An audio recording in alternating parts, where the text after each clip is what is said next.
Уже 26 ноября в Сочи стартует заключительный этап мировой серии Гран-при. У девушек Россию на льду арены «Айсберг» представят 3 фигуристки. Майя Хромых, Елизавета Туктамышева и Камила Валиева.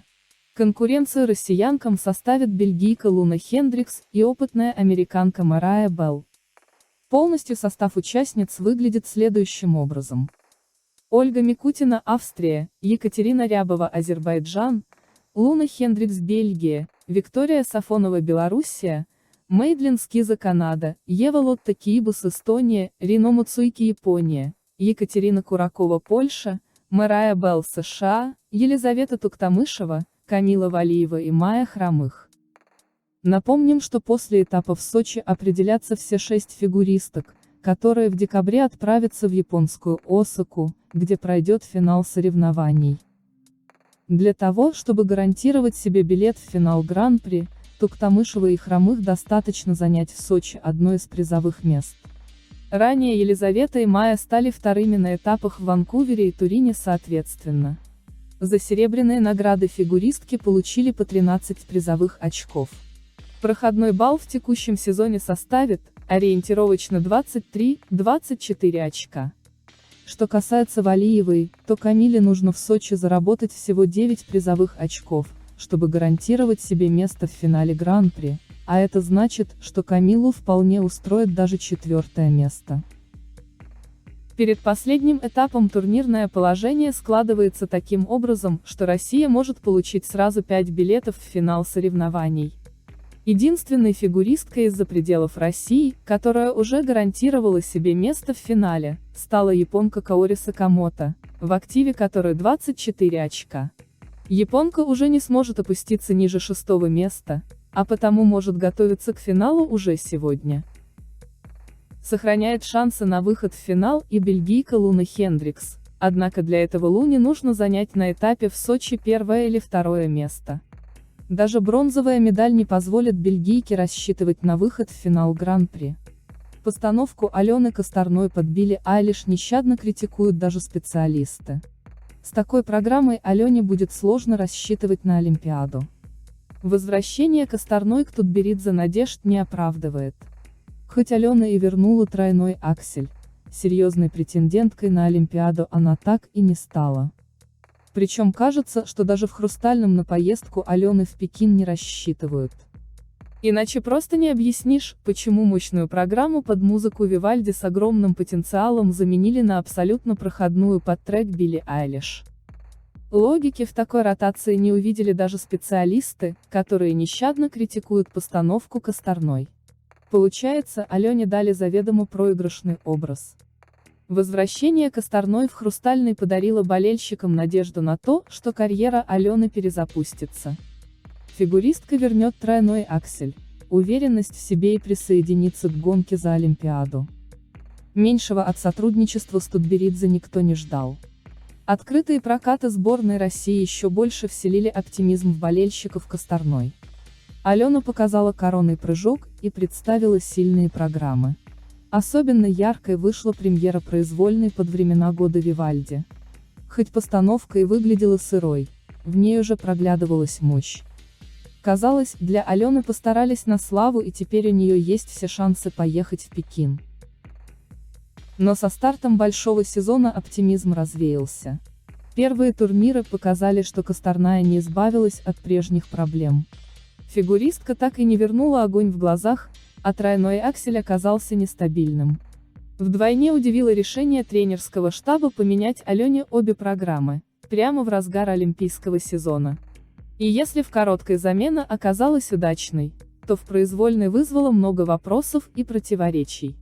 От мощной классической постановки под Вивальди отказались в угоду проходной программы под Билли Айлиш. Номер под композицию «Лавли» в «Хрустальном» подготовили для Алены еще к предолимпийскому сезону. Но тогда постановку помешал увидеть воочию внезапный побег фигуристки в Академию Плющенко. В числе причин неожиданного трансфера Алена, в частности, называла и неудачные программы. Поддерживал ее в этом и новый тренер, который жестко критиковал работу Глейхенгауза. То, что я видел в Инстаграме из ее недавних программ, это просто ужас. Алене это не нравится, она сама это сказала, говорил Плющенко. Тем не менее, после возвращения в «Хрустальный Косторной» все же пришлось вернуться к не самой любимой постановке. У Алены больше не было права на возмущение, поэтому ей пришлось выступать с ней в шоу Тутберидзе. Для показательного номера Лавли выглядела очень свежо. Но для соревновательной программы хореография действительно была слабовата. Никто и предположить не мог, что эта постановка может вернуться в олимпийский сезон. Да и сам Глейхенгаус перед открытыми прокатами говорил, что программа под Айлиш изначально использовалась как эксперимент. Мы обсуждали, что в олимпийский сезон Алена будет катать Вивальди еще 2 года назад. В прошлом году, когда ставили Билли Айлиш, понимали, что это предолимпийский сезон, и мы можем использовать разнообразие. Но в олимпийский сезон? Ну кому, как не Алене? К тому же она сама просила это катать, делился Глейхенгаус. Программа Косторной под Билли Айлиш подверглась критике. Тем удивительнее, что прямо в разгар олимпийского сезона тренерский штаб решил отказаться от Вивальди в угоду Лавли. Да, времена года – это сложная программа, которая смотрится только тогда, когда идеально и с настроением выкатана. А у Алены на старте сезона были с этим проблемы. Но главное, в этой постановке был олимпийский потенциал. В оптимальной форме Косторная могла бы произвести этой программой фурор. Такое мощное произведение по силам выкатать только превосходной катальщице, кем и является Алена. Но вместо того, чтобы оттачивать программу с огромным потенциалом, в «Хрустальном» решили пойти по наиболее простому пути и вернуться к прошлогодней Лавле. Программа под трек Билли Айлиш выглядит пусто и абсолютно не запоминается. В ней отсутствуют интересные фишки и шарм. Она абсолютно не цепляет. Программу не понимают даже специалисты, а это уже звоночек. Александр Жулин жестко прошелся по постановке Алены. Она катала программу, просто делая одолжение, из-за этого программы не было от слова совсем. Были просто разбеги на прыжки, да еще музыка такая Билли Айлиш. Если ее делать, то надо делать с какой-то идеей, концепцией, а там просто набор элементов под музыку. Да не обидится на меня мой близкий, с моей точки зрения, друг Этери Георгиевна Тутберидзе, поскольку я всегда говорю в лоб, поскольку имею право. Мне уже достаточно много лет, сказал Жулин. Не оценила программу и Татьяна Тарасова. Я не понимаю произвольный Косторной. Они все любят и слушают Билли Айлиш. Но слушать это одно, а программу катать – другое. Но я всегда говорю, что чего-то не понимаю в современной музыке.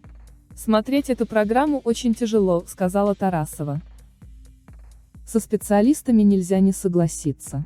Не такие программы мы привыкли видеть в олимпийский сезон, который обычно становится пиковым для каждого фигуриста.